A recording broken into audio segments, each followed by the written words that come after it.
কতগুলো ফুচকা বানিয়েছি আজকে, ভাজিয়েছি।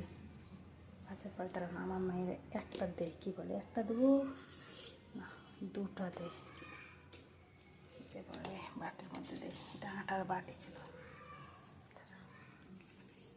সুমি, মিষ্টি মিষ্টি খাবি? মিষ্টি আমার রসগোল্লা, কলকাতার রসগোল্লা, একটু গরম গরম আছে, দেখিস। গরম আছে একটু, গরম আছে তো একটু করে ফেলে দিচ্ছে।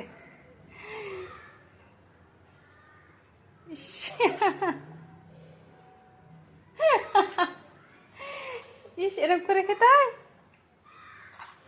ঠান্ডা হয়ে যেতে একটু, আর একটু থাক, ঠান্ডা হয়ে যাবে, তারপরে খাস। অল্প একটু করে গরম আছে, হালকা হালকা ভেঙে দেবো, দাঁড়া।